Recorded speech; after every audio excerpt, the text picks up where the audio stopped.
Welcome to Ricardo's Time. My name is Ricardo Ibáñez, and I promote Objectivism, the philosophy of Ayn Rand.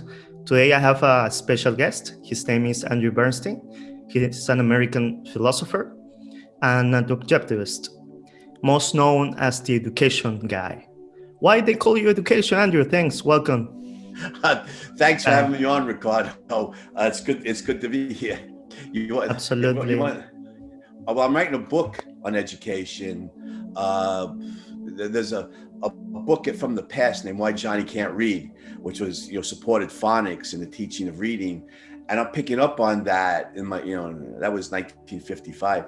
So my book now is Why Johnny Still Can't Read, or write, spell, or understand math, and what we could do about it. So I did a bunch of podcasts where I called myself the education guy, criticizing the state of American education today and arguing for phonics and more focus on academic subjects in the school. So I named myself the education guy.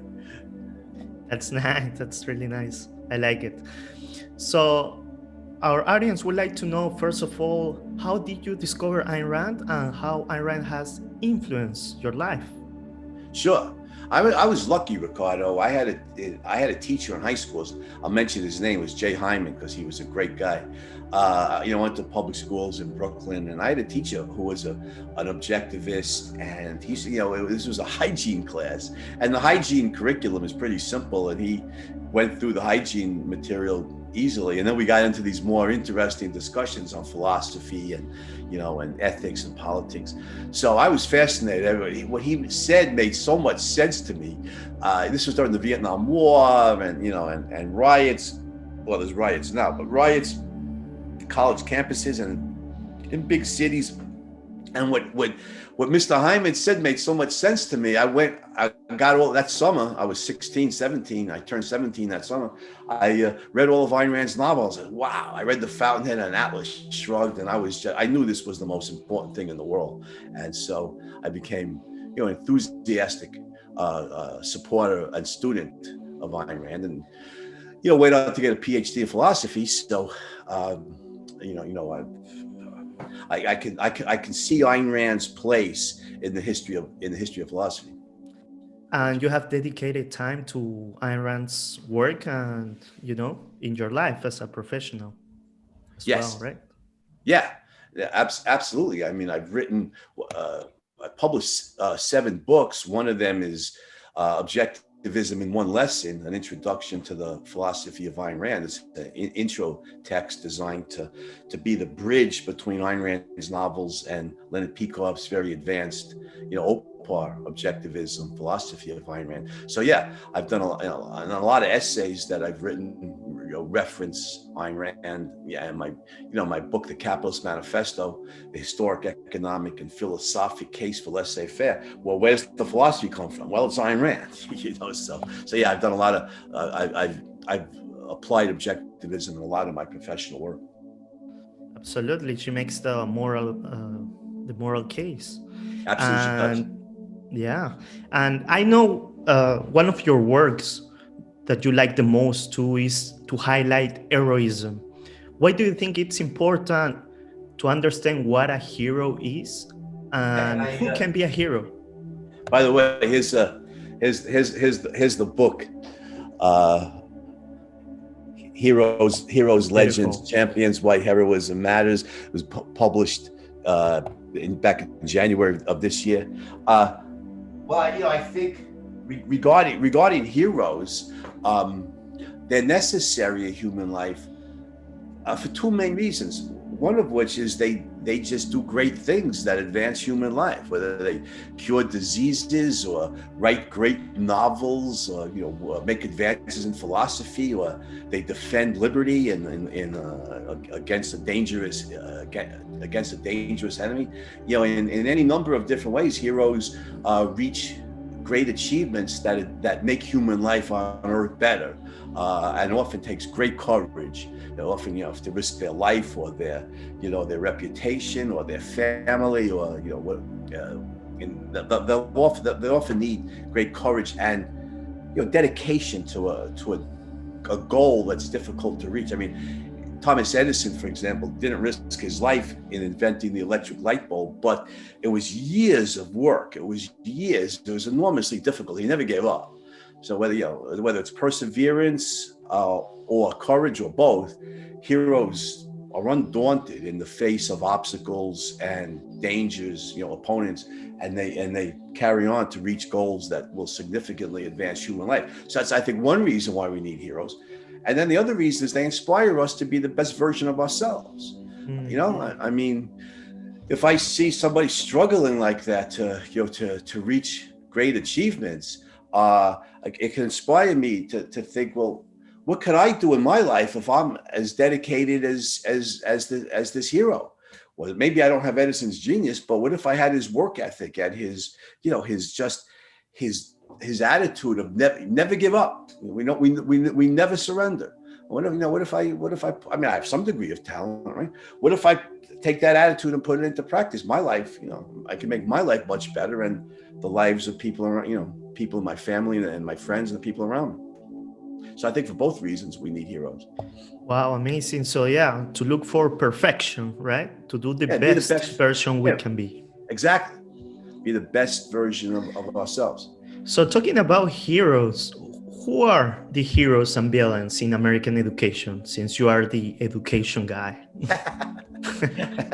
Right. I published an essay, Heroes and Villains in American Education, a few years ago with the Objective Standard.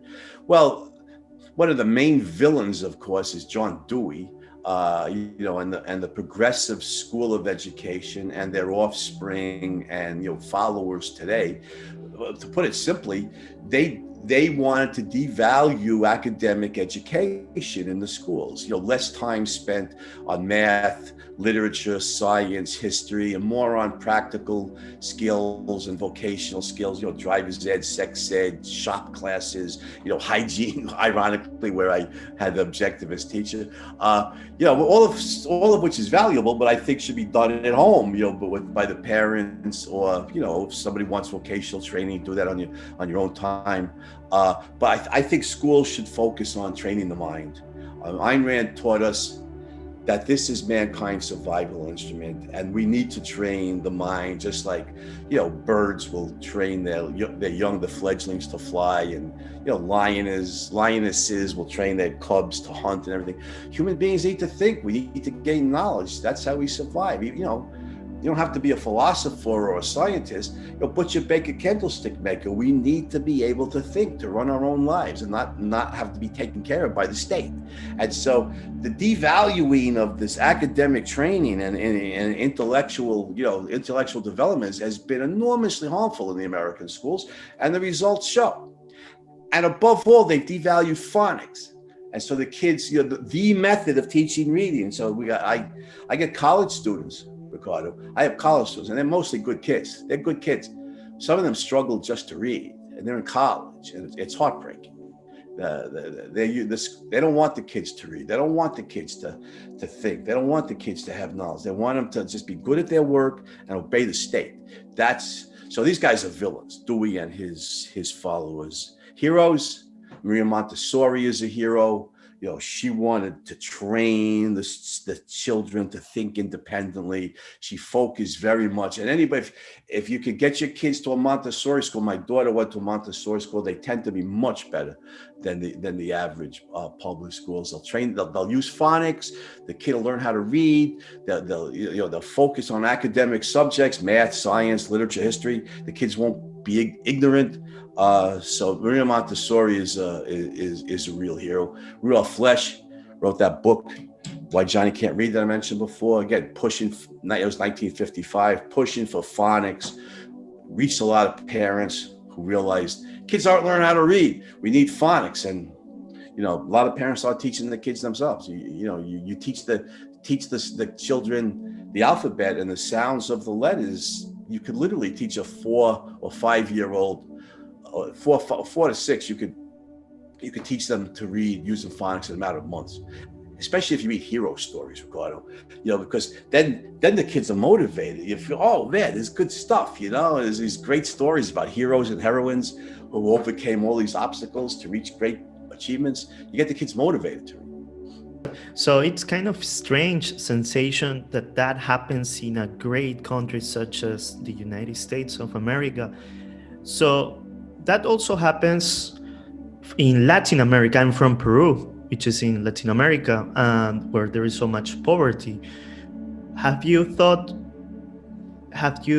Did you think about Latin America education solution for Latin America? Well, I'm just a kid from Brooklyn, Ricardo, so I don't know that much about Latin America. In fact, the only place in Latin America I've ever been is in Guatemala, where they brought me in to lecture at the University Francisco Marroquin on 4 occasions. And I could see, we travel around the country. When you get out of Guatemala City, there's a lot of poverty, without a doubt. But yeah, so the only thing I could think of is phonics is always the key, because if the kid reading is always the key, Ricardo, because if a child learns how to read, then the whole world of knowledge is open to them, whether it's through books or on the internet. And phonics is the method to teach reading. And I think, correct me if I'm wrong, because I'm an English speaker and I don't speak Spanish, but I think Spanish is a more phonetic language than English, right? I mean, there's more words can be sounded out. In English, absolutely. Yeah, that's totally right. Yeah. Okay. So then phonics in English is something like 13% of the language are spelled differently than their sound. So it's considered an irregular language. But even so, in English, the kid could still learn how to sound out like 87% of the words in the language. Spanish, being more phonetic, is even better for the use of phonics. And so, parents can, if the parents know how to read, they could teach. And in many poor countries, the parents don't read. So I don't know what the situation is in Latin America. But if the parents can read, they could. It's not hard to teach. Teach the kid the alphabet, and then how to sound out the letters. And then the whole world of knowledge is open to the children. You've given them a big head start on education, even if the public schools, the government schools, are terrible. I didn't know that reading was a key, for instance. I just got... Yeah, it opens up the whole world of knowledge. I see the books behind you on your bookshelf, and I know in real poor areas, maybe they don't have internet connection. I don't know. Well, I know internet connections around the world is growing. So it opens up all the knowledge available through books and the internet that's available, that human race has accumulated over thousands of years. If the kid can't read, he or she can't learn. But if he or she can read and they're motivated, then they can learn. And then they can read that material. Right, amazing. It's really hard here in Latin America, since there's so much poverty, because of ideas against liberty, social, communist ideas, right. And it's hard. But let's change topic. It's also hard, maybe for you during this COVID-19 coronavirus. It's hard for you to teach. How's been your experience during the COVID-19 in the last months? Well, back in March, it was early March, we were still business as usual in the classroom. And then they shut everything down. The school shut everything down because of the pandemic. And so we went entirely online, for the rest of the spring semester. Then in the summer, I wasn't teaching, but then starting again in late August, the fall semester started teaching again. And I'm teaching two classes actually at Marist College, which are hybrids. We're actually in the classroom, but half the students are in the classroom so that we can have social distancing, and the other half are online. So I'm teaching like 12 kids in the room and 12 kids online at the same time. So it's a challenge. I had to get used to the technology, and I'm not really a high-tech guy, Ricardo. So to be perfectly honest with you, I'm still working on getting used to that technology, but I made progress. It's been a challenge, without a doubt. Yeah, it's amazing. Technology is good to adapt to technology because it helps you to, improve teaching. But it's not the primary source, of course, is the teacher, right? Right. So, Right. yeah, it's been hard, but let's hope we get out of this situation soon, right? I mean, Yeah, have a vaccine. Hopefully there'll be a vaccine soon that's effective. And also, nothing lives forever, Ricardo, including viruses. Eventually they die. The bubonic plague wiped out millions and millions of people in the 14th century, but they didn't have any vaccines back then. Eventually the thing just burned itself out. I don't know how that works, but I know that, they don't last forever. The Spanish flu, after World War I, killed tens of millions of people around the world. I don't know if there was a vaccine for that or not, but eventually, maybe it just died out like the bubonic plague did. I don't know. But one way or the other, hopefully we get past this thing, put it in the rearview mirror, and get back to business as business as usual. Absolutely, and let's hope it passes. I think it will very soon. Let's keep positive and start spreading the ideas of freedom, right? That's what we should do. So let's move ahead. Yeah, please tell me. Yeah, no, absolutely right. And it has a specific role here too, because the more individual rights are protected in a society, the more innovative thinkers can develop new ideas, new technologies without fear of being shut down by either the state or the church, which of course includes new ideas in the medical field, in the field of medical research. So the freer we are, the more it unleashes human brain power to innovate and revolutionize various fields, including in medicine, medical research, vaccinology, immunology, and all fields like that. So yeah, I'm with you. Let's promote freedom.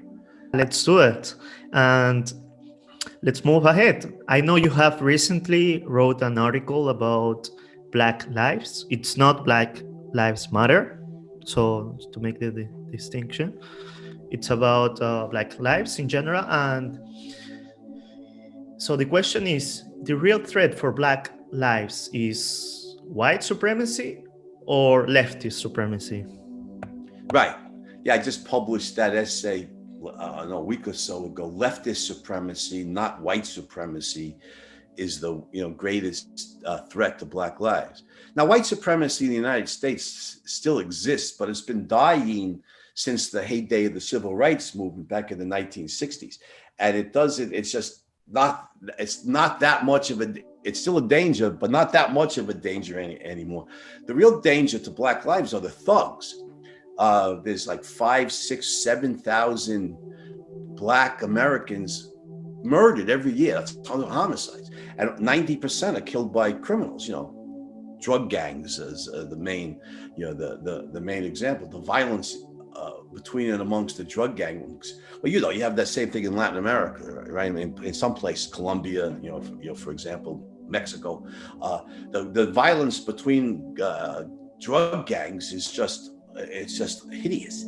And 90, like I said, 90% of Black American homicide victims, and it's like 5,000 to 7,000 a year. It's a huge number, killed by thugs, by criminals. And where's that come from?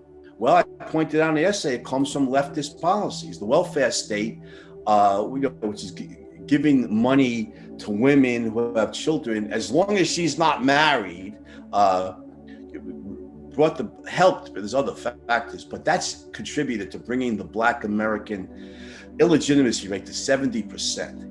And let's put it simply, there's a lot of children, Black children, being raised without a father in their lives, which is harmful for the girls, but it's life and death for the boys, because the boys need their father to role model for them what it means to be a man. He needs his father working honestly, supporting the family, respectful to his mother, firm and loving with the children.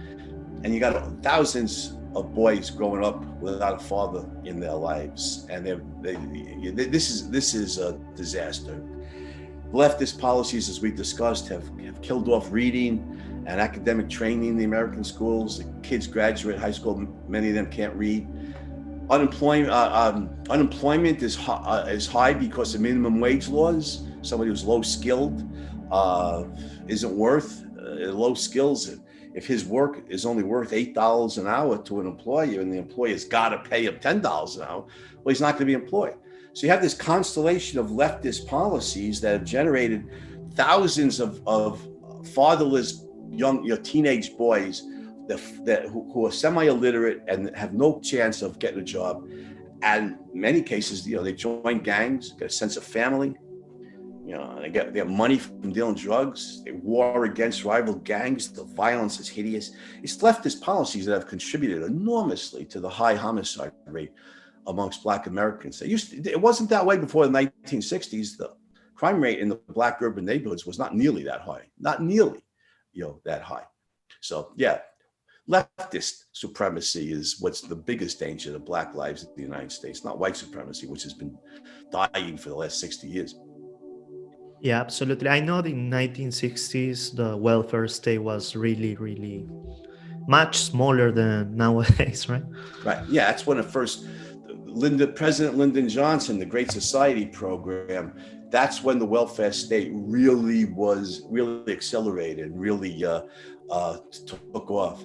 And you get some of the great Black American economists like Thomas Sowell, Walter Williams, have written on this extensively. Thomas Sowell was born in 1930. He just celebrated his 90th birthday. So, he's still going strong. I got a salute for Thomas Sowell. I think he's a national treasure. But he grew up in Harlem. He said, he never heard a gunshot in his youth in Harlem. Not that there weren't crimes committed. It's just it wasn't that widespread. He never heard a gunshot in Harlem. People on hot summer nights would sleep outside. They have to worry about being, robbed, mugged, raped, murdered. Walter Williams, born in 1936, grew up in Philadelphia, said the same thing. He said we never saw a cop in school. Now there's like hundreds of cops in the schools. The crime rate has gone up dramatically since the 1960s. The statistics show it, and a lot of anecdotal evidence from real reliable sources like Thomas Sowell and Walter Williams confirm it. So yeah, the welfare state is largely responsible for this. So since we're talking about politics, I just wanted to ask you about the Biden versus Trump election. Who do you think should be elected between two? I know both are really bad options, but it's what we got, right? Yeah. Oh, I think Trump is by far the better candidate. And I can understand why people hate him. He's obnoxious. He can't help himself. It's like these tweets just pour out of him. He's engaging in Twitter wars with NBA players and movie stars. And said, why don't you just be president? He's obnoxious.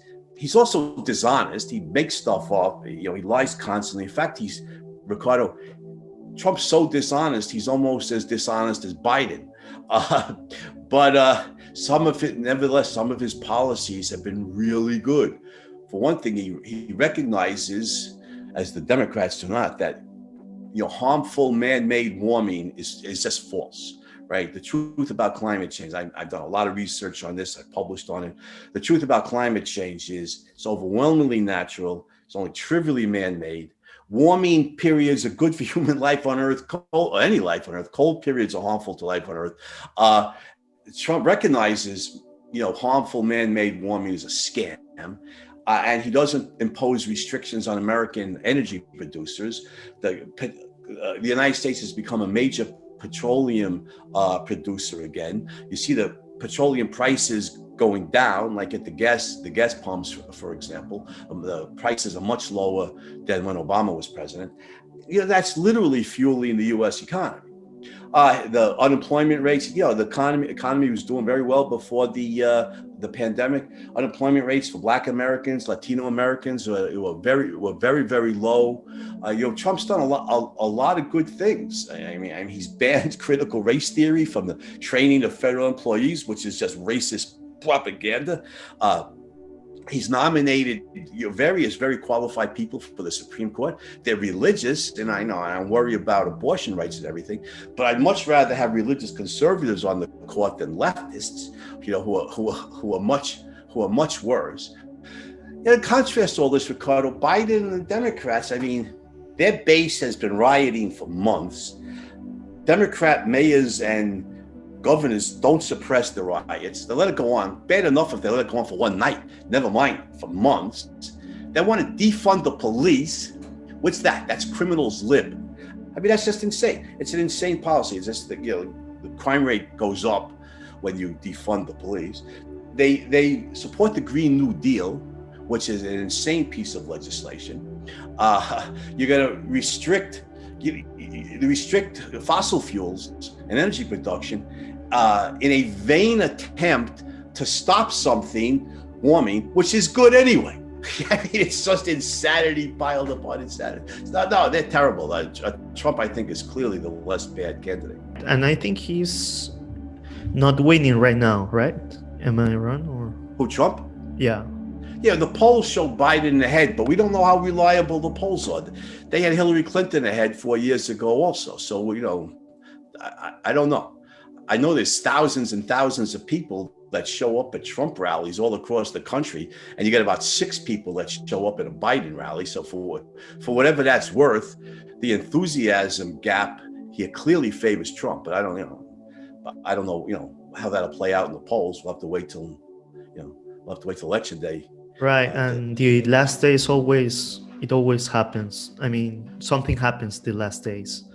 We have this bombshell now about Hunter Biden being involved in these shady deals in Ukraine and that his father knew. So who knows? If this October surprise they call this kind of stuff. Who knows if this will hurt the Biden campaign? It should.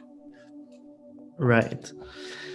All right. So I would like to know, what's your favorite phrase of Ayn Rand? Really interests me that. What's your favorite phrase? Favorite phrase? Well, yeah, from a book or any book, anything you like about Ayn Rand. Well, there's many. One, I like her phrase of check your premises. You constantly test your ideas against the facts of reality, against the facts of observation. Don't just climate change is a good example. I would tell these leftists, check your premises.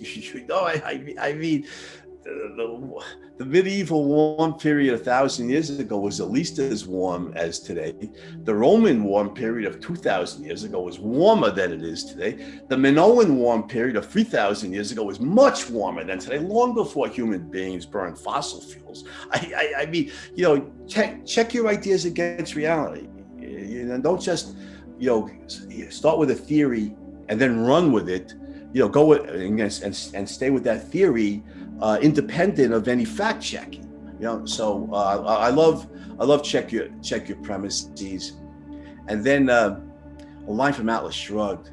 Dagny Taggart is at the opening of the John Galt line, and she's surprised there are so many people here, and she said, why are all these people here? They didn't. Hank Reardon and I built the John Galt line. Why are they all here for this? And then she thinks to herself, she realizes why they're here. She thinks to herself, because the sight of an achievement is the greatest gift a human being can offer to others. Isn't that beautiful line? The sight of an achievement is the greatest gift a human being can offer to others. I love that. I love that line. Wow. Great power there. Yeah, Yes. absolutely. Because we could be inspired, like we discussed before, Ricardo. We see Dagny Taggart's achievement. Well, we could think and feel internally, what could I achieve if I, have the same, maybe she may be a brilliant engineer, maybe I'm not, but I have brains. What might I achieve in my own life if I have the same dedication to my work that she has to hers? Yeah, absolutely. Yeah, Ayn Rand, it's a genius. I call her a genius of geniuses because she had such a hard, life, and also so many things she passed through that it's really, for me, it's incredible, her achievement as a philosopher.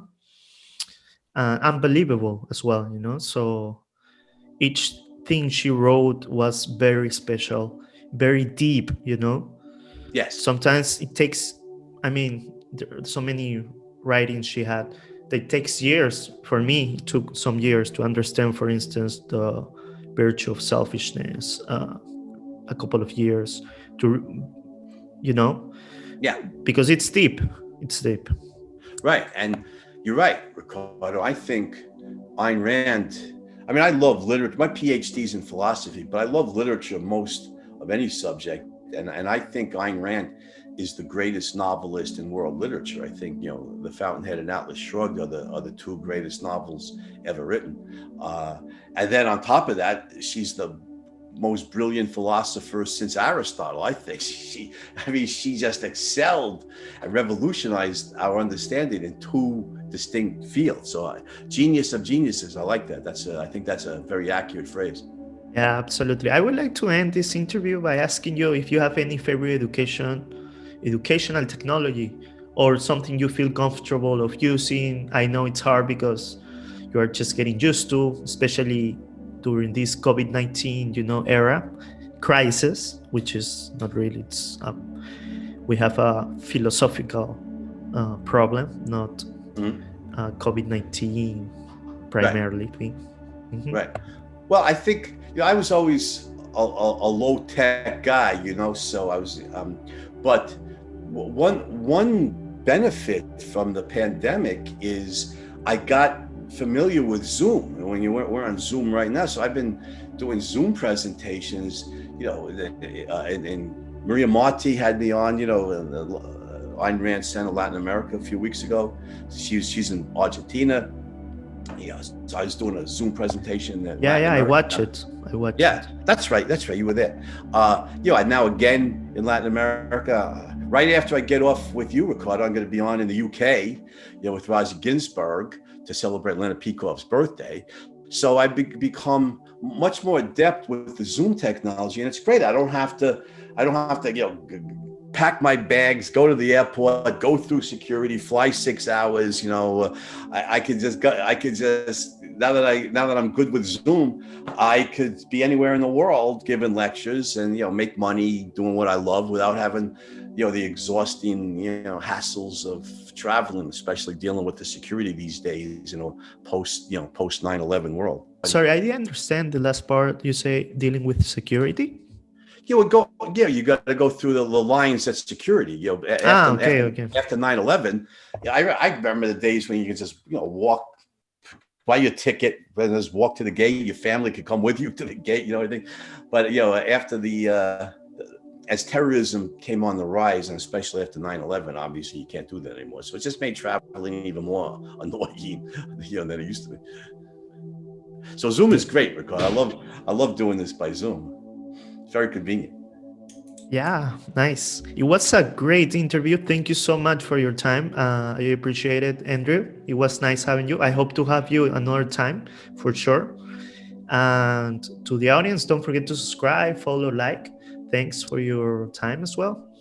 And see you soon. It was a great interview, Andrew. Thank you so much. Thank you, Ricardo. Can I just mention my website real quick? Absolutely, please. Take all the time you need. AndrewBernstein.net. Yeah, AndrewBernstein.net. If anybody wants to, follow me, my essays, books, my Patreon account, you could contribute to that so I could teach less and write more. But AndrewBernstein.net. That's the website, Ricardo. Thanks for having me on. It was fun, buddy. I look forward to being on again. Yeah, absolutely. It would be nice. You're great. Thank you for your work. Thanks, Ricardo. Have a great day. You too. Thank you.